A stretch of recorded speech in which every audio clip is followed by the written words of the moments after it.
यह है देश के नए youth icon Siddharth Yadav, also known as Elvish Yadav. इस विषैले इंसान को आगे बढ़ाने के लिए हरियाणा सरकार और खट्टर ताऊ कुछ भी करने को तैयार थे।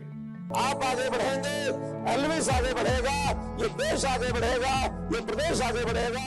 ये बिग बॉस में भी जा चुका है, लेकिन शायद ही किसी को अंदाजा रहा होगा कि ये इंसान रेव पार्टीज कराता है जिसमें विदेशी लड़कियां होती हैं, भयंकर नशा होता है और सबसे इंपॉर्टेंट कि सांप होते हैं। वे सांप जो इंडेंजर्ड हैं, यानी कि दुनिया में बहुत कम बचे हैं, और उनको पार्टी में इस्तेमाल करना, जहर निकालना, परेशान करना, अपने पास रखना, स्मगलिंग करना उनकी क्रिमिनल ऑफेंस है। और ये सारे आरोप एल्विश यादव पर लगे हैं। अगर ये प्रूव हो गए तो 7 साल तक की सजा हो सकती है एल्विश यादव को। लेकिन एल्विश का नाम इसमें आया कैसे? इसकी कहानी बहुत इंटरेस्टिंग है। एल्विश यादव ने सांपों के साथ यूट्यूब पर वीडियो अपलोड किया था जिस पर नजर गई पीपल फॉर एनिमल एनजीओ की। इस एनजीओ को बनाने वाली हैं बीजेपी की सांसद मेनका गांधी। ये एनजीओ एनिमल वेलफेयर के लिए काम करने वाले देश में सबसे बड़ी संस्थाओं में से एक है। तो जब इस एनजीओ में काम करने वाले लोगों ने वीडियो में सांप को देखा तो उन्होंने मामले की तह तक जाने की कोशिश शुरू कर दी। पीएफए की टीम अपने सोर्सेज के जरिए काले कारनामों के सबूत जुटाने लगी। एनजीओ में बतौर एनिमल वेलफेयर ऑफिसर काम कर रहे गौरव गुप्ता ने अपना एक इन्फॉर्मर सेट कर दिया। उस इन्फॉर्मर ने एल्विश यादव को फोन किया और एक रेव पार्टी ऑर्गेनाइज कराने की बात की और कहा कि सांप और खासकर कोबरा के वीनम यानी कि जहर का भी अरेंजमेंट कराना है। फिर इसी इन्फॉर्मर ने एल्विश यादव का नाम लेकर एजेंट से बात की और वो एजेंट पार्टी और सांपों के इंतजाम के लिए मान गया। जगह तय हुई नोएडा सेक्टर 51 का एक बैंक्वेट हॉल। इधर एनजीओ ने पुलिस वालों को भी खबर कर दी और वन विभाग के लोगों को भी इस बारे में इंफॉर्मेशन दे दी गई। इलाके की घेराबंदी हो चुकी थी। जैसे ही ये लोग सांपों के साथ आए, इन्हें पुलिस ने दबोच लिया।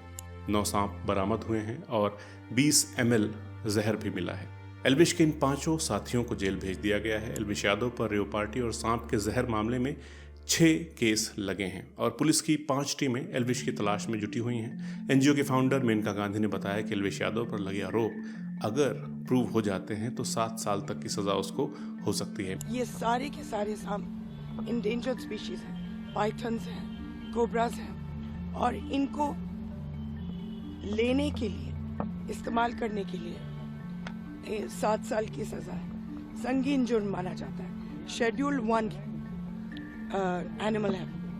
हालांकि इस मामले पर एल्विश यादव ने एक वीडियो बनाकर अपनी तरफ से सफाई भी पेश की है, अपने ऊपर लगे इल्जामों को झूठा बताया है। जितने भी आरोप मेरे ऊपर लगे हैं भाई, सारे बेबुनियाद हैं, सारे फेक हैं, 1% भी इनमें सच्चाई नहीं है। आइए अब जान लेते हैं कि एल्विश यादव इतना फेमस कैसे हुआ। तो जन्म हुआ एल्विश यादव का गुड़गांव में। 26 साल अभी उम्र है। हरियाणा के एमिटी इंटरनेशनल स्कूल से पढ़ाई की, बाद में हंसराज कॉलेज भी गया, फिर जुट गया वीडियो बनाने में। यूट्यूब पर छोटे छोटे हंसी मजाक के स्किट बनाता था जो कई बार बहुत वल्गर होते थे, फूहड़ होते थे। इन थंबनेल्स को देखकर आप इस इंसान की मानसिकता का अंदाजा लगा सकते हैं। ये शख्स महिलाओं के बारे में राय रखता है कि उनको घर पर रहना चाहिए और रोटी बनानी चाहिए।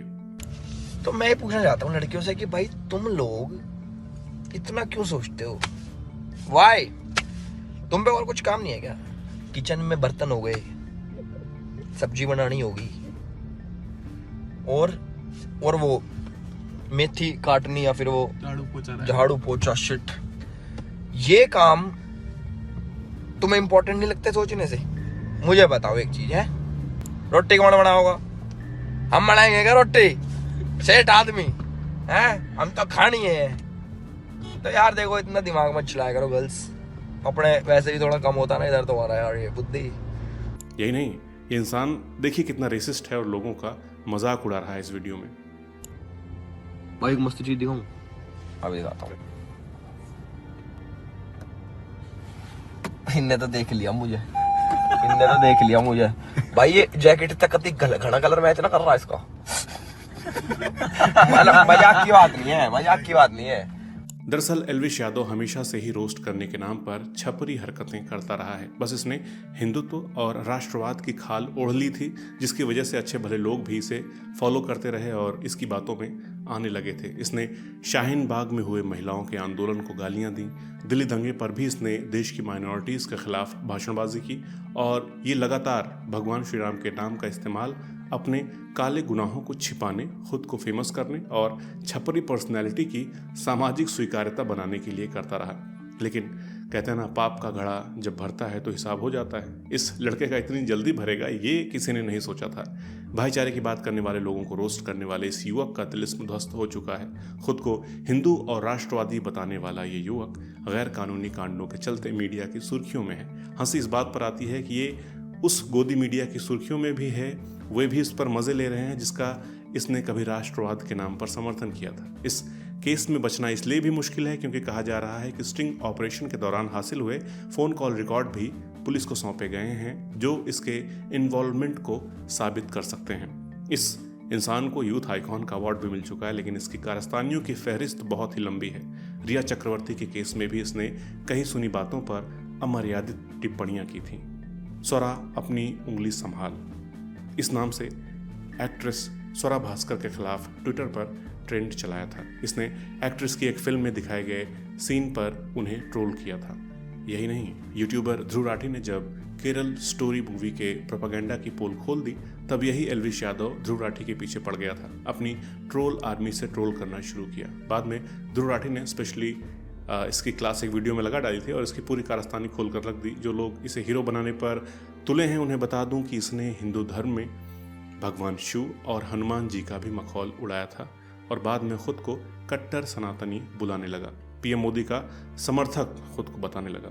हैरानी होती है, सिर्फ 26 साल की उम्र में इस लड़के ने शोहरत की वो बुलंदियां हासिल की जो बहुत लोगों का सपना होता है। सिर्फ 5 साल के भीतर इसके यूट्यूब पर 16 मिलियन से ज़्यादा फॉलोअर्स हैं। वहीं इंस्टाग्राम पर भी 13 मिलियन से ज़्यादा फॉलोअर्स हैं। आलिशान घर है, लग्जरी गाड़ियाँ हैं।